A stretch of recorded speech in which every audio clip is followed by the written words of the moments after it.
Radha Madhava Kunja Bihari Jai Radha Madhava Kunja Bihari Hare Krishna Krishna Krishna Hare Hare Hare Rama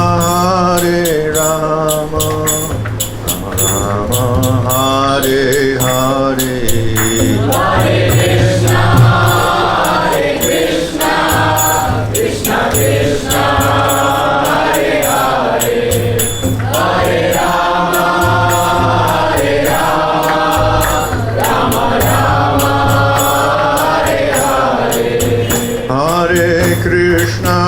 Hare Krishna Krishna Krishna Hare Hare Hare Rama Rama Rama Hare Hare Hare Krishna Krishna Krishna Hare Hare Hare Rama Rama Rama Hare Hare Hare Krishna Krishna Krishna Hare Hare Hare Rama Rama Rama Hare Hare Hare Krishna Krishna Krishna Hare Hare Hare Rama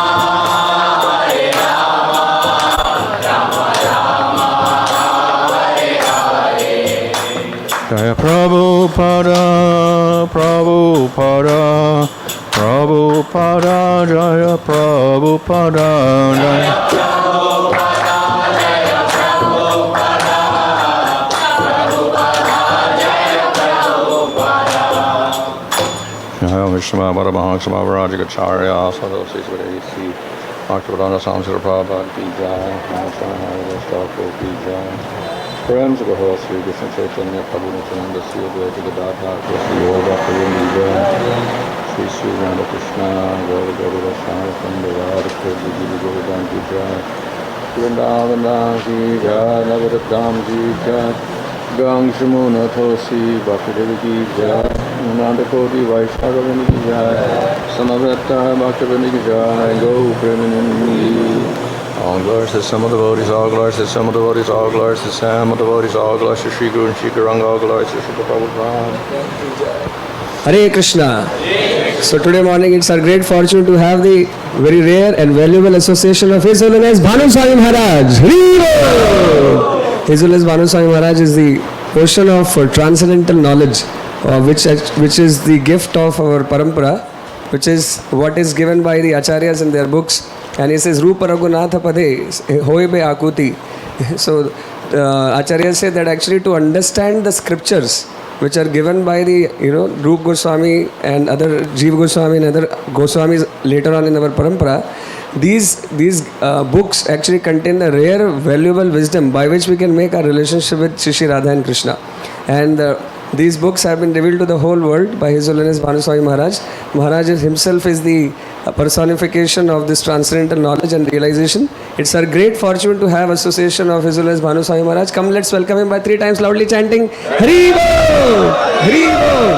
Hari Bol! So this is a picture show, slideshow which is going on your left side there. This is the last week on Mohini Ekadashi, on the auspicious occasion of Mohini Ekadashi. Maharaj inaugurated the Brahmachari Ashram for the Bhakti Yoga Center, which is right there in the front. So because many of you cannot come over there, we are showing you that how by the lotus hands of Maharaj personally came there and he gave us a very important class on how it is the Brahmachari Ashram, how a brahmacharis can contribute to ISKCON. What are the pitfalls and dangers in Brahmachari Ashram and what are the benefits of Brahmachari Ashram. Maharaj very kindly explained it there and gave us his blessings to serve under his auspicious guidance. Hari Hari. So today Maharaj is going to explain about in the Nectar of Devotion, Srupa Goswami says that there are 5 most potent forms of devotional service. Maharaj is going to explain about why they are most potent and how we can take advantage of this process of devotional service. Hare Krishna. It's actually Uttama Bhakti or pure Bhakti that he's explaining. So all of the explanations have to do with pure Bhakti. But then pure Bhakti has different forms. It has sadhana, bhava, and prema. So, of course, it's all about pure Bhakti, as the definition is the same for all of them. That is Anya Abhilashita Shunya, Krishna Anusilanam. So that's understood.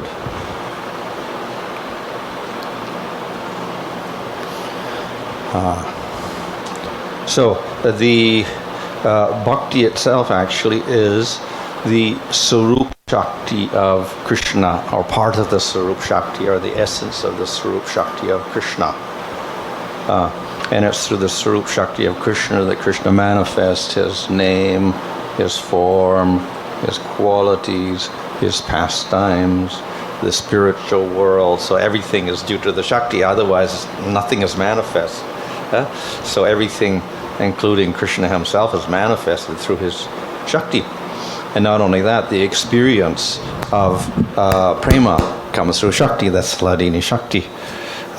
So everything is dependent on the manifestation of that internal Shakti in the spiritual world. So Bhakti itself ultimately is that Shakti, and part of that Shakti, that is a combination of Hladini and Samvit, which means the Samvit is the awareness Shakti, so that you can perceive things. So Krishna perceives, we perceive in the spiritual world, so that's the Samvit Shakti.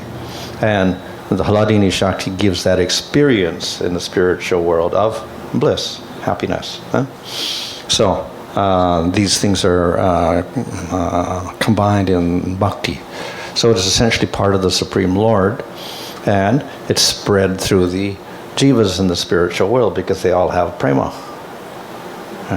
So it is Krishna's Shakti, but the jivas in the spiritual world, because of their qualification, are also filled with that particular Shakti. So they experience the Lord and they can have bliss, etc. In the material world, that Shakti also descends. And so we have the practice of Bhakti here, which we call sadhana Bhakti. So this looks a little bit different because we're using our senses. So we have, that's a definition given here. Kriti, sadhya. Kriti means the senses. So we're using our senses. And we are trying to attain a certain level of experience called bhava. That means when we get the Samvit and Hladini Shaktis manifesting, actually, and then we experience Krishna. So that's the bhava, sadhya bhava. So we engage our senses with the aim of achieving that particular relationship with Krishna, which is manifest in us, and we get the Hladini and Samvit Shaktis manifested at that time. So that's why it's called the Nitya Siddhasya Bhavasya Prakrityam. It manifests in the heart. It's not created, because anything eternal has no beginning and no end. So you cannot create this relationship with Krishna or the emotions, etc. It's eternal. But at the same time, we don't have any experience in the material world of that. So through sadhana, it manifests. So in other words, it's eternally with Krishna. It's eternally with the people in the spiritual world, that bhava, the experience, and it manifests in the jiva at a certain stage. So manifestation of that relationship with Krishna is the whole process of sadhana. And to do that, we use these senses, which sounds a little peculiar, because how can you use material things to get a spiritual result? How can we manifest a spiritual bhava, a Sarup Shakti of Krishna within us by material senses? So that becomes a little bit of a puzzlement also. But this is the process. So we can say it's mercy in one sense, because if there can be no use of material things to help us spiritually. Then we're hopeless. We're stuck in the material world forever with our material bodies. So the thing about the senses of the human being is that these senses have a dual function. They can be used materially, which is the usual thing, and that causes bondage in the material world, or they can be used spiritually, and they have an opposite effect. Of course, we can still argue, well, still, how is that possible? Well, normally not possible, because the senses are guided, or they're all under our false ego identity in the material world, and the false ego identity is basically anti-Krishna. It is completely bahirmukha. Ignorance of Krishna, acceptance of myself as real, etc., and then desire to enjoy, etc., use my senses for enjoyment. So that's the why the senses and the body, etc., are condemned, because we have this mentality. And then we have certain functions of material nature which help that mentality. That is, we have ahankara, a very subtle aspect of matter, which really covers us up. And then we have our whole subtle body with the mind, intelligence, and then we get the senses, etc. So basically, it doesn't help us. But as we know, the human form of life is an opportunity to advance spiritually. So therefore, the human body and the senses and the mind and the intelligence can be useful. But if we're under that ahankara, it becomes very difficult. That false ahankara, because that's acting against us, that's pushing us back into the material world. Nevertheless, we can't suddenly get rid of the ahankara also. That's very difficult to do. So, therefore, there is a little bit of a process we follow to gradually, let's say, weaken the ahankara, etc., and get an opposite type of function of the senses. So all that happens because of the Atma. When the Atma develops Shraddha, or faith, it becomes not bahirmukha, a little bit turned towards Krishna. Not completely, but a little bit. So that little bit of Shraddha is a little bit of an opening there. We become a little favorable to Krishna. We admit Supreme Lord at that point. So a little bit favorable. So that's the Atma. So this has influence over our gross and subtle bodies to some degree. Not big, but a little bit. But it's a good opportunity, a little opening. So that's why Shraddha is said to be the qualification for Bhakti. And we can plant the seed of Bhakti when the favorable field is there in the heart, or in the Atma. That is when Shraddha manifests in the Atma. That's the favorable, something which allows Bhakti to start. So in other words, that Bhakti is a seed. But that's the same Bhakti that manifests as Bhava. But it's only a little shadow thing, like it's not manifesting leaves or fruit or flower or anything at that point. Bhava is the flower and prema is the fruit. So it hasn't got that far. It's just the little potential is there. So that's how the bhakti starts. That Sarup Shakti in Hladini doesn't manifest completely. It has to manifest later on. But you've got the little bit of a something there. Why? Because we're so unsuitable. We're all covered up with all these other things, and we've got a little bit of faith, but then the whole Atma's still got a lot of anartha tendency. Avidya's not gone yet. Ahankara is still there. So, therefore, it only manifests as a little seed at that point. Nevertheless, it is still spiritual. It is still Krishna's Sarup Shakti, but it can't manifest properly at that point. So, nevertheless, that little bit of the faith attracts the seed. So the seed gets planted by mercy of Guru and Krishna and devotees, etc. Which means that mercy actually means that the devotee has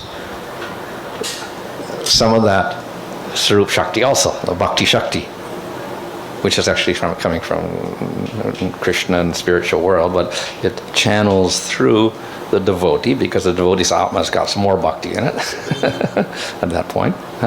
So then that can transfer or influence the other jiva. So with his faith, when he's a little bit open, then that whatever capacity he has to transfer that, bhakti, can be taken up by that particular jiva. He's receptive, so you pick it up. So that's how bhakti begins. A little bit of, let's say, inspiration is there to do the processes of bhakti, accept the scriptures, follow the instructions of the devotees, etc. And this means engage the senses. So we have the shraddha, and then we have that little bit of bhakti, shakti, coming to us. And then this goes out, let's say internally, outside, so that we get our senses engaged. And then they function differently. We still got our subtle body with the desires and the mind and all the anartas and everything there. But nevertheless, because we do have that shraddha and we have the seed of bhakti, then this influences the senses, and then we say spiritualizes the senses. They don't function like material senses when we're doing the process of bhakti. So the mind and intelligence, again, get influenced. How? They're normally material, but we can hear scripture and think about it, and then using that, then we engage our senses. So that again is, we can say the scripture itself is not material also. It's again, non-different from Krishna, so it's spiritual again. So that's influencing your mind and your intelligence, etc. So you can control your senses and put them in the right direction again. So mind, intelligence, senses all get, you say, spiritualized by the internal atma, and it's a little bit of bhakti, and by the external factors of the scriptures and devotees, etc. So then we use the senses, and they have a different effect.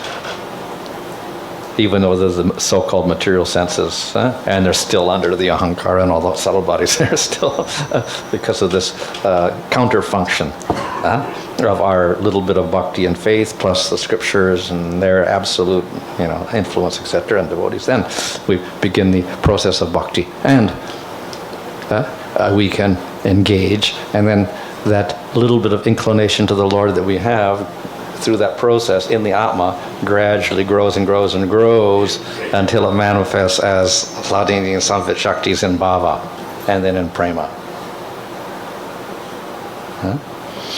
So that's basically how sadhana works.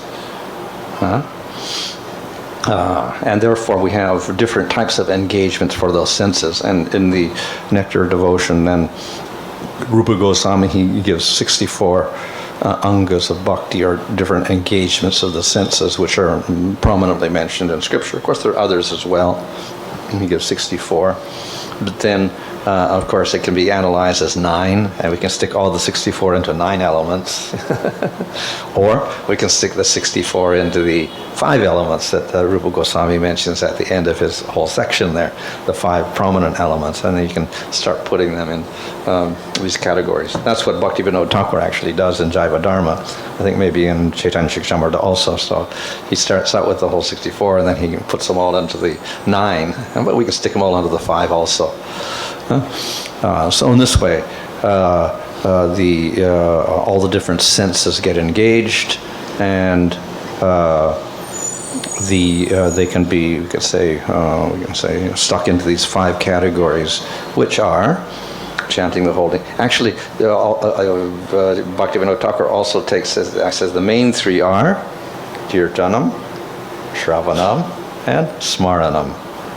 And he says you can put all those into those categories finally, and then you can put everything into Kirtan. Everything is actually coming from Kirtan, and then because Kirtan has automatically hearing and Smaranam in it also. So, and then you can expand those into the other things as well. So, then it comes back to Kirtan again.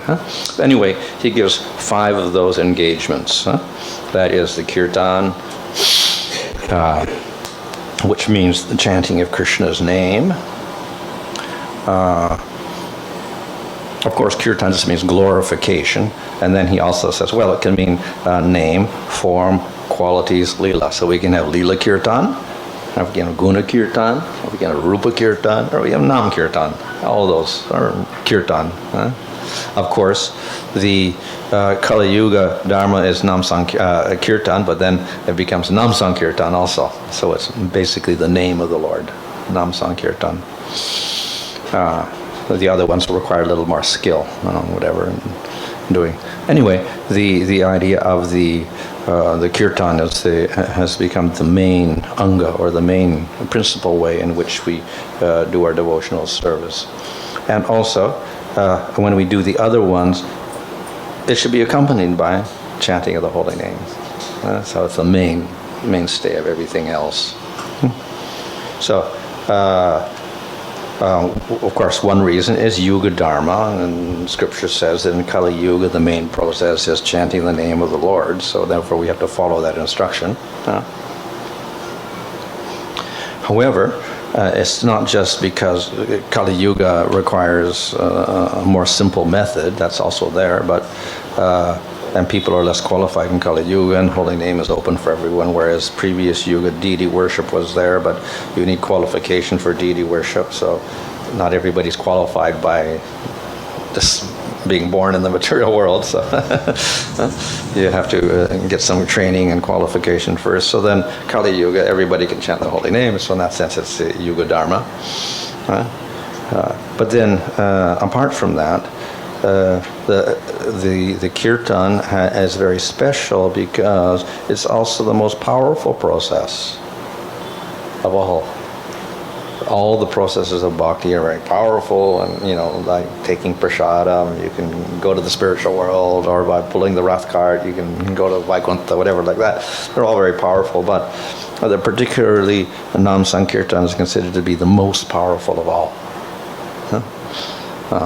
So actually we see in Brihad Bhagavatamrita there that Gopakumar started up by chanting his mantra, which he got from the Guru. It was basically internally he's chanting with his beads and like this. So it's just a personal thing.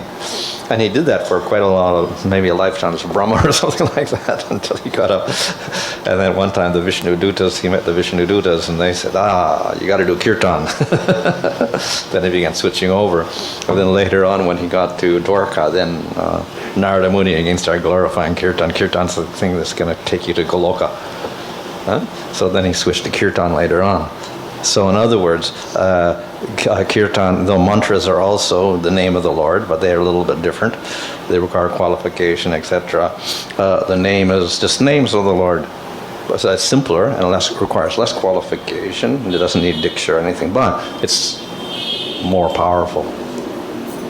So that's why Narada Muni later advised you to do kirtan, and go to the spiritual world. And then when Gopakumar met the Brahmana who came there, and he was trying to preach to him, that you have to get this bhava, then he said, look, he's qualified to some degree because he's chanting his Krishna mantra, but now he has to do kirtan. Then he can realize Krishna and Goloka. So in other words, kirtan is not just Yuga Dharma, but actually it's the most powerful process of all.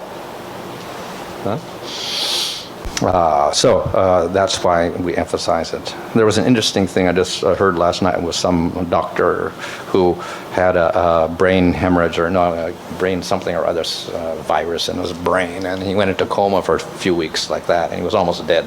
Very rare disease where you get brain infection like that. But then he went out of his body. So then he had a heavenly experience there, out of the body experience. He started out in like a worm or something like that, and then he got elevated, and then he went to this heavenly place, and he was flying around on butterflies and things like this. And he realized he was a spiritual spark, actually. And he was communicating with people not by words, but by thoughts, and they would communicate by thoughts, like telepathy. They could just immediately understand what the other person was thinking, like that. So it was basically a thought communication, so with everybody like that. But everybody was very joyful. But he said the main thing there, that it was all sound. There was music. There was singing everywhere. and there were these like choirs in the sky, or like angels or something singing all the time. And then behind that, there was the syllable Om, of all things. He didn't know anything about Om, but there was this Om sound vibrating throughout the whole atmosphere. So it's rather interesting, this whole experience. But he says the sound of music was very, very crucial in that whole experience. Yeah? So anyway, therefore the kirtan therefore is a very powerful means of elevation to the spiritual world. And when he would sink down into this wormy type existence, and then all he had to do was remember those sounds, the music, and then he would get out again like this. So he'd elevate his consciousness through sound. By hearing those sounds or remembering those sounds again. So then his conclusion was that music was very important for elevating the consciousness. That's the idea. But we know even that's so in the material world.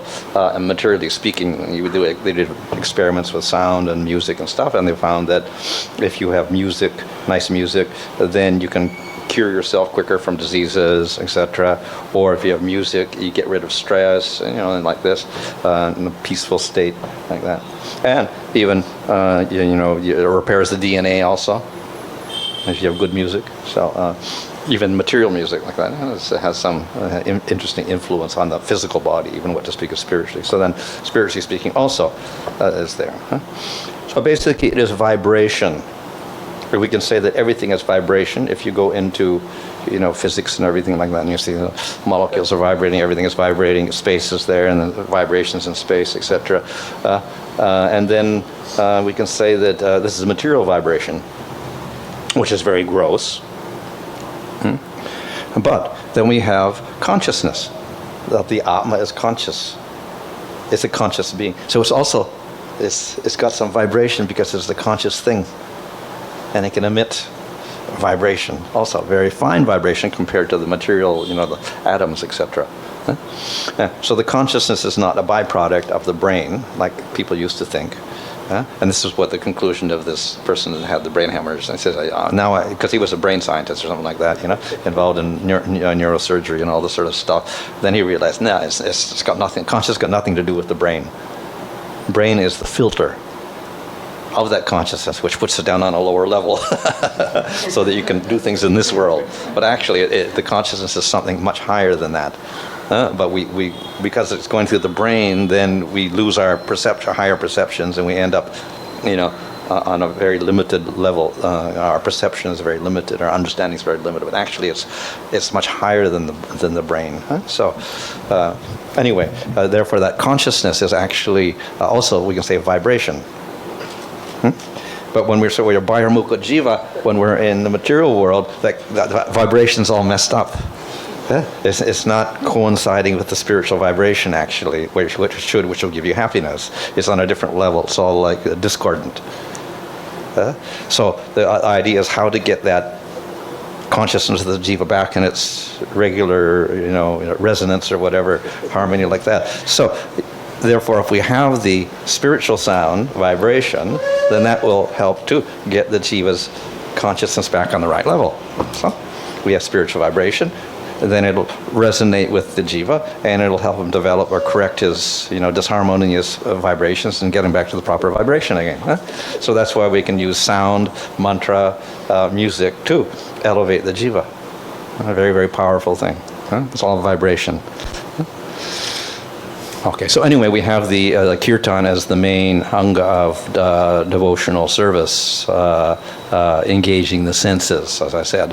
But as this, we need, it's not just the physical action there, it's combined with the faith and the bhakti in the jiva. That's what gives the proper effect, so that bhakti can grow and grow and grow. If we just have the engagement of the senses without the faith and without that, then it doesn't work so well. Certainly there is effect, because we see that Ajamil chanted the name of Narayan with no faith, and he got rid of his karmas, but it didn't make the jiva develop his bhakti, because he didn't have any bhakti to begin with. So when we have a little bit of that bhakti and have that faith, and we engage the senses, then it allows that growth of bhakti in the jiva till we get bhava and prema. So therefore, in the chanting, we also have to have some expression of that devotion. So therefore, Krishna says that, you can offer me a leaf, fruit, or flower, you can chant the holy name, you do anything, but what's important is the devotion. So that has to be an important part of our cultivation, that devotion itself. We cannot separate that and just do the activities. Some devotees complain that, well, it's all mechanical now, I'm just doing it all mechanically. Well, that's because you separated the devotion from that and you're just doing that. Therefore, you get very little effect from it. Yes, it's namabhasa, you can get effect, but it's very slow. So if we do have some devotion, then fine, then it's okay. So, of course, we can give the excuse, well, very difficult because I don't know what that, prema is, what is unconditional love, we don't know what it is, But we do have that little bit of shraddha. So there is some inclination for that. That's what motivates us to start the process of bhakti. So that's the little seed by which we can begin to cultivate that prema.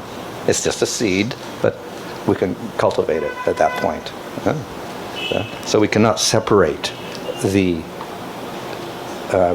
devotion and the atma and the intentions and the emotions of the atma from the process itself. It has to go together. When it does, then it becomes very powerful to elevate us. So when that happens, then two things happen. One, we destroy all the bad anarthas much quicker. And up to even ahankara and all that, avidya gets destroyed, and simultaneously the attraction to Krishna grows, and consequently, because the attraction for Krishna grows, we can say the happiness grows also. So the taste for bhakti itself grows. So when we get to the stage of nishcha and ruchi, you get to ruchi, then actually you begin to experience some great happiness from the process itself.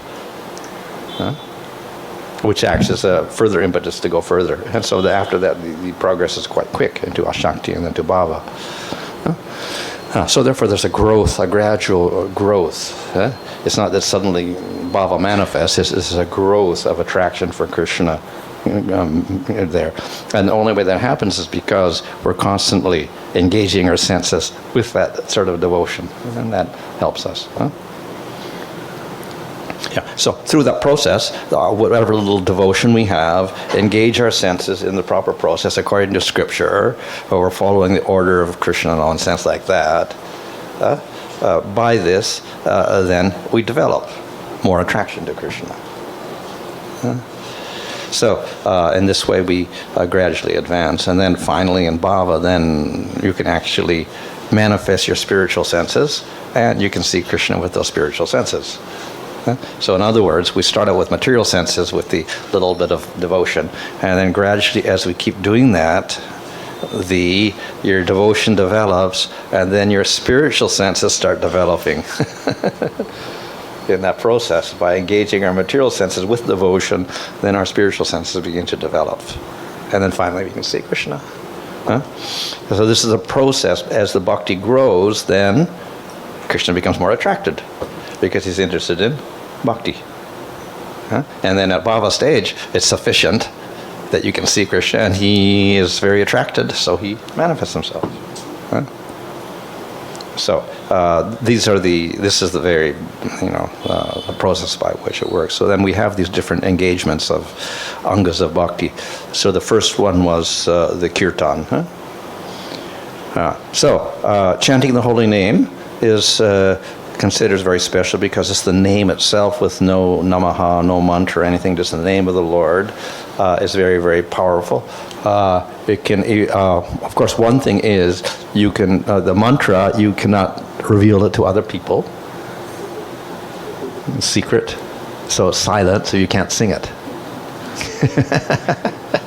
So it's just mentally going on in your mind chanting this mantra. Whereas the kirtan, it's available for everybody, so you can give it to other persons and you can distribute, show compassion that way. The only way you can do it with the mantra is initiate people. Then you can show compassion that way. But you can't just, freely give it out. Whereas holy name, you can be a little more liberal in your compassion. You give it to everybody who's, not offensive. So that's also very conducive for bhakti because by giving out mercy, then that also increases our bhakti. Helps the bhakti process. One of the subhada. One of the qualities that develop in sadhana is subhada, as well as kleshagni, destruction of sin, subhada. So in subhada, one of the things is definitions, of course, is that it creates happiness, the happiness of bhakti. So we start getting in this. The joy of bhakti start to manifest because the bhakti is growing. The other is that one develops all good qualities. And then among those qualities is one becomes very, very compassionate to all jivas. So we show mercy to all jivas by trying to deliver them to Krishna. So it's a natural byproduct of the development of bhakti. So the chanting the holy name allows that to happen at a very early stage, because we can give the holy name to other people. So that's a manifestation of compassion. So, and of course, and not only in chanting, other processes as well, but particularly in chanting, Chaitanya Mahaprabhu has then given us in the Shashastika this little bit of a little sutra there, the Chinadapi Sunichina Torapi Sishnuna. So, in chanting the holy name, then though anyone can chant in any condition, pure, impure, etc., has effect, but if we want to follow the process of pure bhakti, which is the way we attain prema, then we should follow these instructions of Chaitanya Mahaprabhu. So there is a little, it's not just chant anyway. It says you have to chant with devotion, obviously, favorably.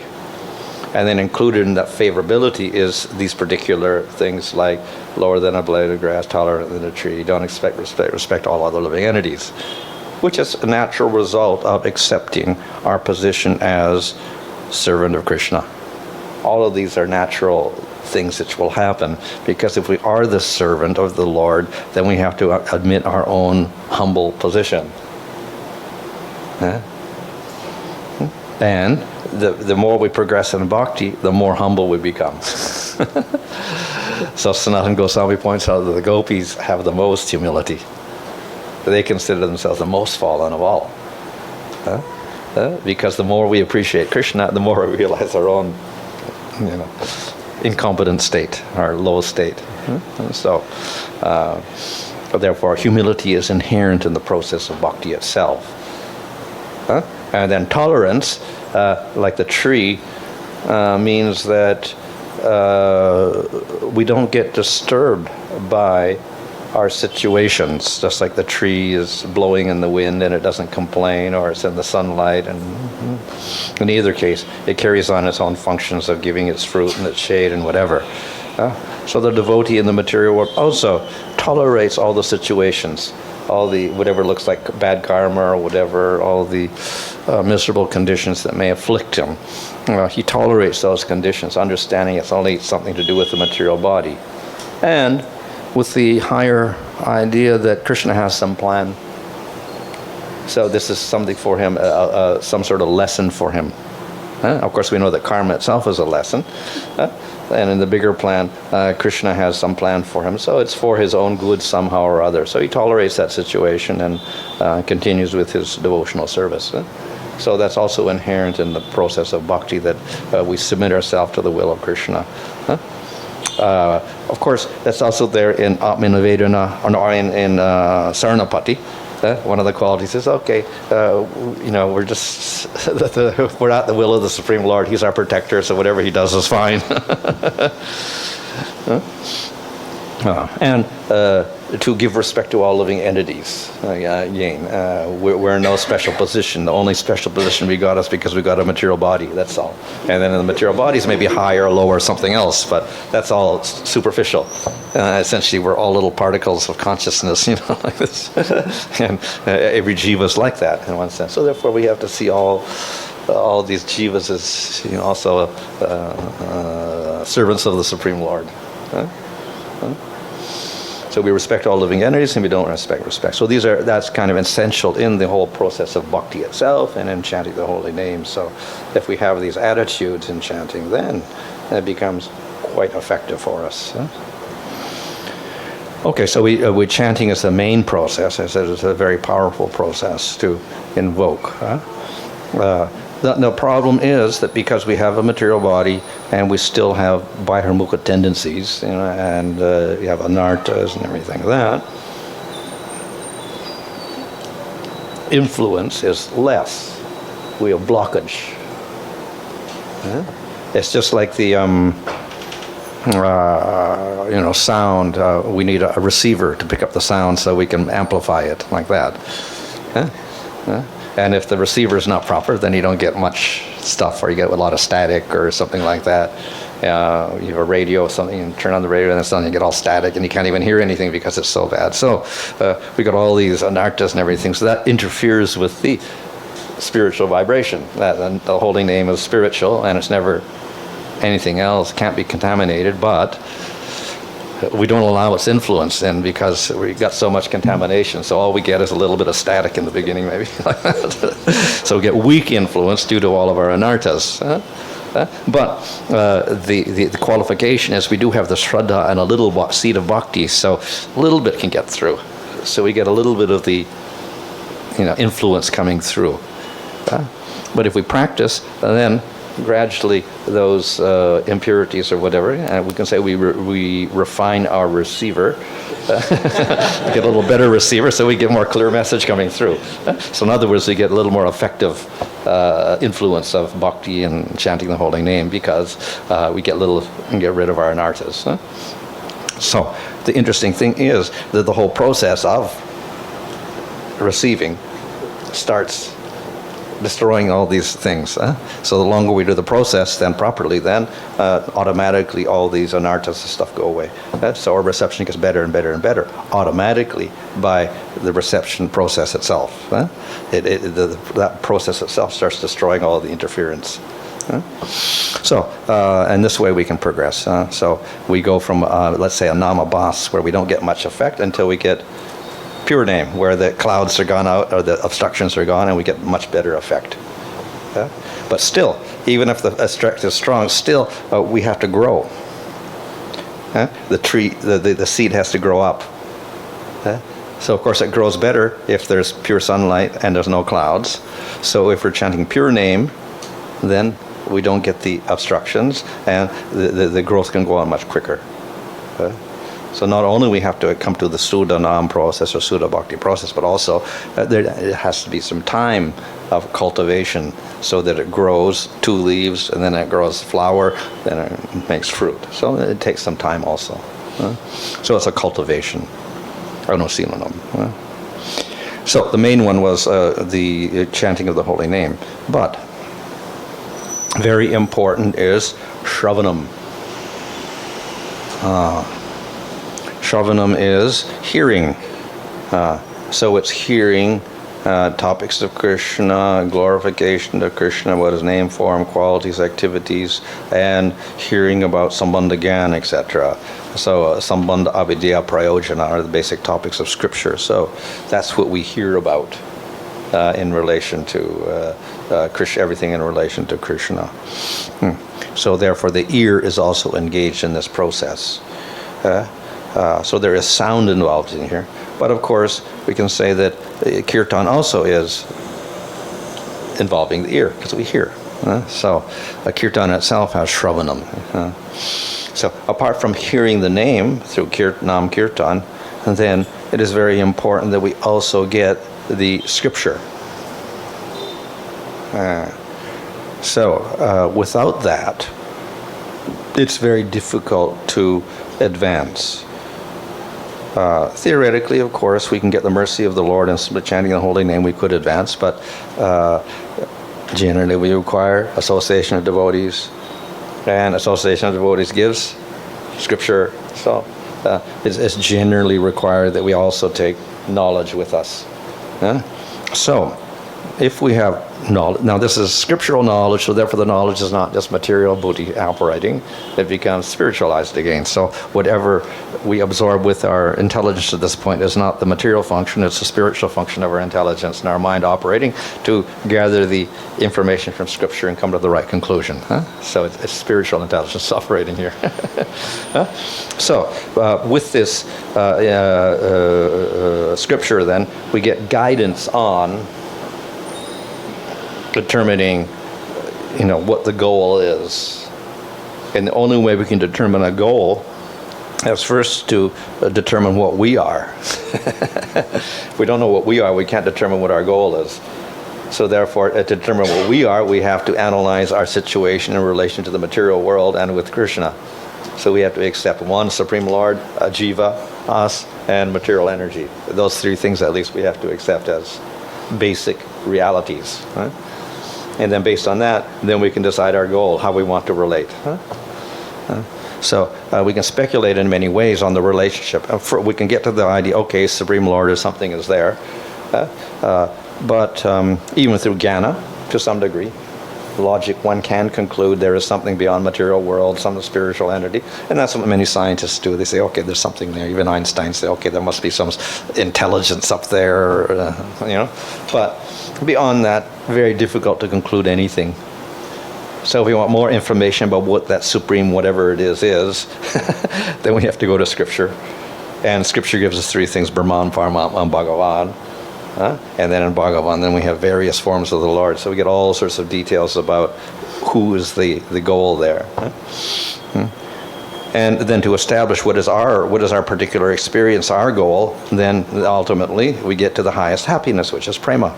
But then to define that again, it's a little bit difficult, and so therefore we have a specific definition. It is that pure bhakti, pure prema, with no desires for ourselves. That's the final goal, and through that we get bliss. So to really clearly define all of this, it requires Scripture. We can speculate on our own, but we can bound to make mistakes and whatever, and we may not have the highest realization, even if we get some little realization. It's not the highest realization. So we go to Scripture, then we can get all the details, and therefore more clearly define our goal and define the process to get there. So that much knowledge we need. So that takes place through Shravanam. So then Shravanam is a very good assistance to chanting the name of the Lord, because then we can define our goal properly and carry out the process of chanting properly also. So very, very important. And Smaranam is important also. Of course, this is not one of the five, but Smaranam is also important because in the chanting process itself, then you have to fix everything in your mind. And of course, even in the hearing process, you have to fix it. If it goes in your mind and goes out of your mind, then it's useless. So you have to fix it there. So the Smaranam is the idea of repetitively recollecting it, so we fix it properly. So we fix the goal, we fix the process, we fix certain things in our mind, so the process of bhakti becomes easier. So we have the Shravanam and Kirtanam, and then we have another important element, that is the association of devotees. So this is very important. The three of these things go very closely together, because association of devotees gives us faith. That creates the faith. And then once we get the faith, then we get our first knowledge and the holy name through devotees. So we get the process, and we get the Shravanam through the devotees. Kirtanam and Shravanam, the processes of bhakti, come through the devotees. So we get the seed of bhakti. That's the seed of bhakti we get. Chanting and hearing. Proper knowledge. So that seed comes through devotees. So we say you get the seed of bhakti by the mercy of Guru and Krishna. So it's devotee that gives us the proper process and the proper knowledge. So very, very important, the devotees there. Very essential. So along with the Kirtan and the Shravanam, we have Sadhu Sangha. Now, and Rupa Goswami specifically mentions that sadhu sangha is association with like-minded devotees. So that means they're of the same category, same sampradaya, same mood, etc. So therefore, that will push us in that particular direction. So we associate with those devotees who have the same devotion to Krishna, etc., and then we develop in that direction. And the Shravanam process, particularly, Rupa Goswami points out, is hearing scripture. And what scripture? Bhagavatam. So why Bhagavatam? Because Bhagavatam is glorifying Krishna as the main object of worship. So in other words, in the Gaudiya Sampradaya, we choose Bhagavatam as the main Shravanam and Pramana. And the devotees are also devotees of Krishna. So very, very important factors there. Three go together. And the deity worship is another one.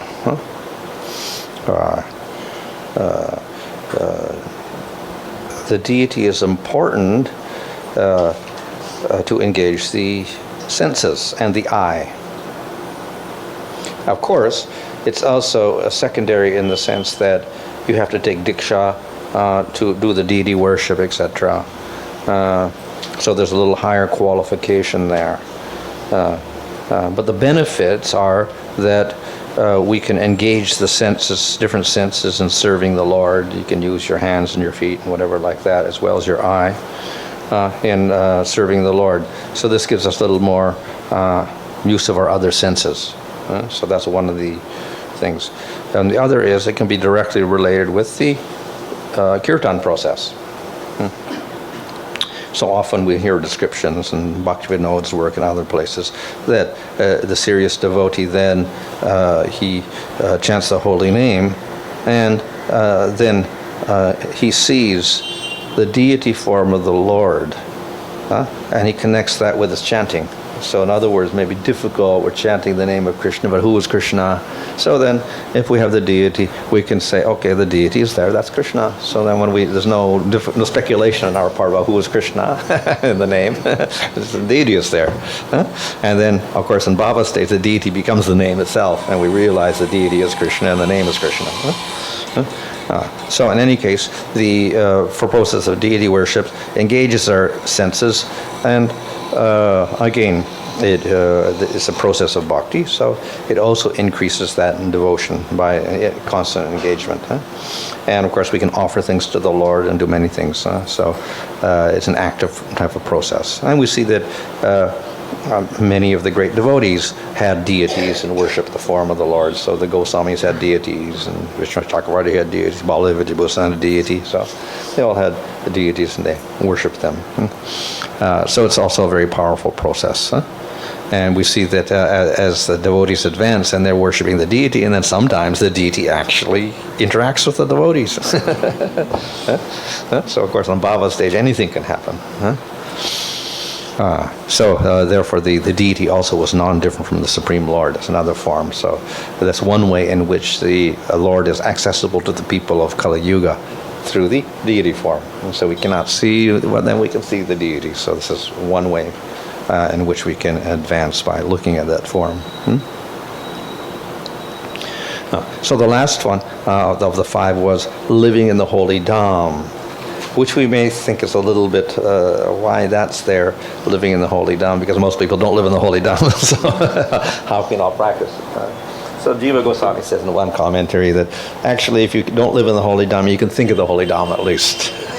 Meditate on the holy dham. The reason why the holy dham is mentioned is because if you live in the dham is also non-different from the Supreme Lord, like the holy name, etc. But you're living there. So it's a constant influence on you. It's an absolute constant influence on you. You know, you're there all the time, living in the dham. So that spiritual influence is there. So your whole environment in which you live is spiritualized by that. So that's a very powerful influence also. But then the counter thing is that Bhaktivinoda says, materialistic goes to the dham, he's not living in the dham at all. It's covered up. Yeah? So you do have to have that devotion, and then it becomes accessible, and you can get the right influence from it.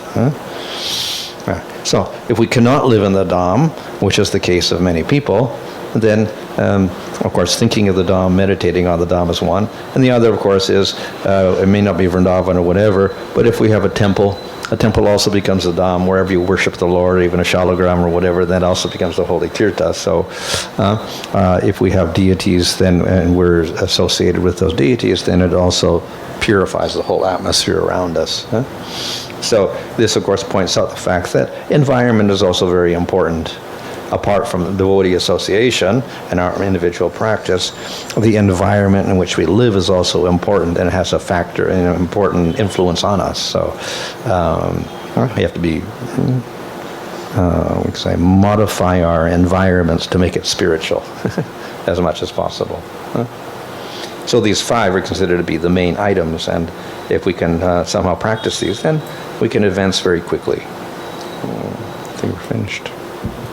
Maharaj, the Goswamis, when they used to do the worship of the deities, is exactly not the worship which we mentioned now, because it was more or less the Ashtakaliya Seva, which they were actually doing to their deities, living with the deities and performing different sevas all throughout 24 hours. Whereas when we say deity worship, it's of a particular nature where you have half an hour, say morning, and then 6 aartis or whatever. That's exactly. Yeah. So then, shall we say that we have to follow the path which these Goswamis are showing, that type of, or is it like the deity worship which we think of? Yeah. Well, there's 2 types of deity worship. We say the deity worship in Vaidhi Bhakti, which is Pancharatric, and the deity worship in Raganuga, which may be similar in many respects, but then there's a little bit leeway there. And then ultimately, in the Raganuga, there may not be a deity at all. It's all internal worship. And of course, even if one does have a deity in Raganuga, then a lot of the worship is also internal rather than external. But if they do have external deities, actual deities, then to some degree they follow the same vidhis as in Vaidhi Bhakti. Just as is said, Raganuga Bhakti has internal cultivation, but by and large he follows the external rules, and he's the same as the person practicing Vaidhi Bhakti. So many of the rules are going to be the same. In the case of the Goswamis, it appears that they had deities and they were personally worshipping like that, but eventually they had some Brahman pujaris do all the sevas for them. And so that's what is coming down the Goswami lines that are worshipping the deities are all descendants of some brahmanas who were doing the worship, like that. They're not blood relations as far as I can see of the Goswamis, because they didn't have any descendants. So they took some Grihastha householder brahmanas and they appointed them as their pujaris, and they became the Goswamis who continued the worship, and they largely follow Pancharatric principles there. But as we see in Raganuga Bhakti, there is this internal worship. So rather than the external deities, they worship the Lord throughout the day internally by serving Him in their Siddha Deha. That's one of the features of Raganuga Bhakti. The benefit which you mentioned of the deity worship is it engages. 2 things were that it can be related to Kirtan process while we are chanting the holy names, because it may be difficult to just chant the name. So then you have the deities we can see in the forms. We don't know who is Krishna, but we now see the form of the Lord, so it's more relatable. So, but yet the worship part, you said that the benefit is that there is engagement of senses.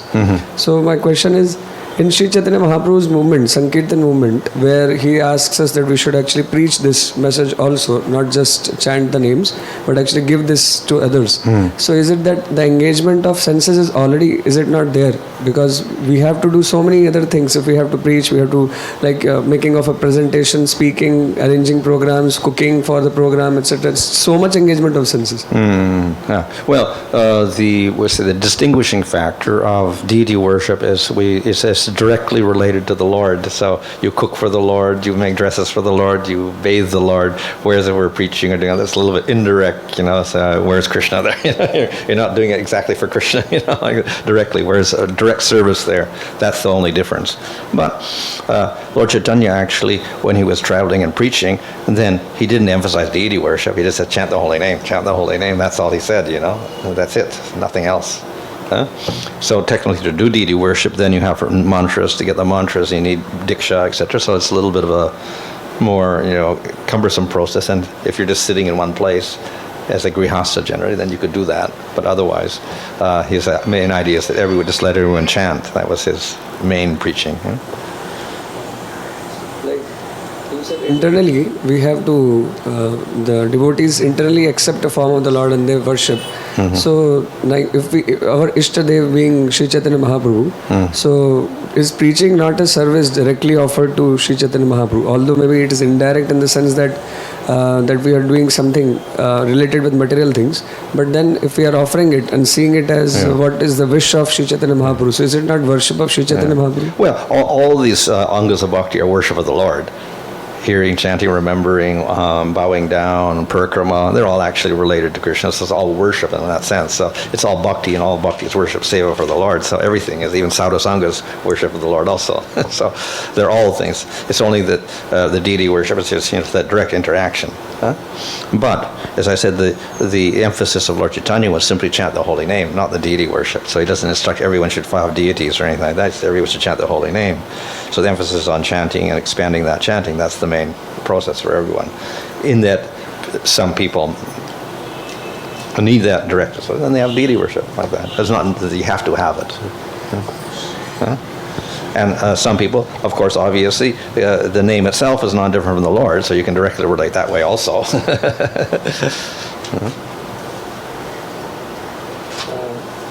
This you said that by Namabhas chanting when the anarthas get destroyed, and the example you gave was of Ajamila. So there, one question I have is that we say that whoever chants the holy name will not be just like Ajamila. He didn't have to go to Yamaloka. And then Yamaraj instructs the Yamadutas that you should never go to a person who is chanting the names. So now the question is that is it somebody who just chants the holy name once, twice, or comes to a temple, says Hare Krishna or whatever? So is it that he will never go through Yamadutas or like? As long as they don't commit aparads. So Ajamil had no aparads, therefore no karma. If we have aparads, then there's some effect, but not so much effect. So then you still have something to deal with. So though he may commit sinful activity, but if he doesn't commit aparad, then the sinful activities have no effect. Like a toothless serpent, bites but nothing happens. So he does sin, no karma. Any other question? Anyone else? Just few minutes. Maharaj, you specifically mentioned that Rupa Goswami says association with like-minded devotees. So how does one find that? Because materially we may like some devotees and we may not like some devotees. Well, it's not that it's not like-minded is not what people we like so much as it's similar mentality. They're both all worshiping Krishna.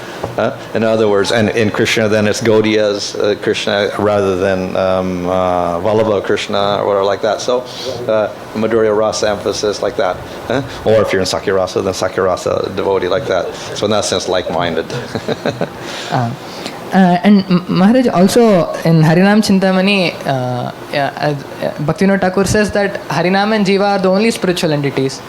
What's that? Harinam and Jiva are the only spiritual entities. In the material world. In the material world. Okay. Why doesn't he mention deity? Oh yeah. Well, that's mentioned, I think, in, where is it? In Chaitanya Bhagavat or something like that. Okay.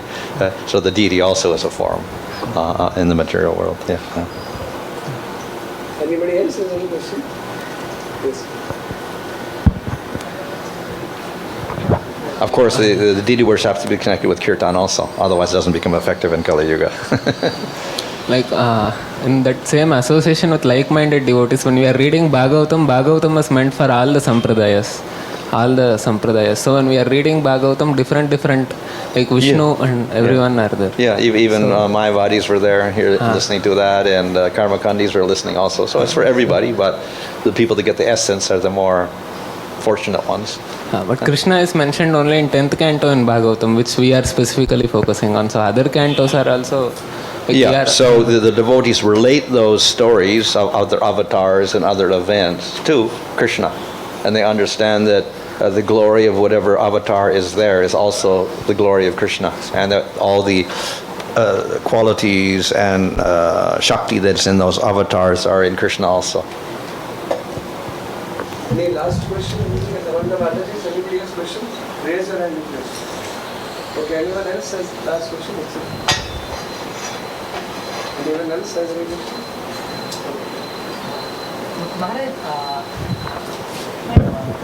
You said mantra that has namaha at the end and it cannot be sung outside. But in Chetan Charitamrita we see this Hari Hare Nama Krishna. Oh, okay, yeah. So- The mantra that has those characteristics, but also then it has other things. It'll have a bij syllable. It will have a rishi who sponsored the mantra, is the seer of the mantra. He reveals the mantra in the world. It has a devata, etc. So there's a lot of specifics. Well, that's one of the features of mantra. His Holiness Bhanu Swami Maharaj ki Jai! Prabhupada ki Jai! Come, let's thank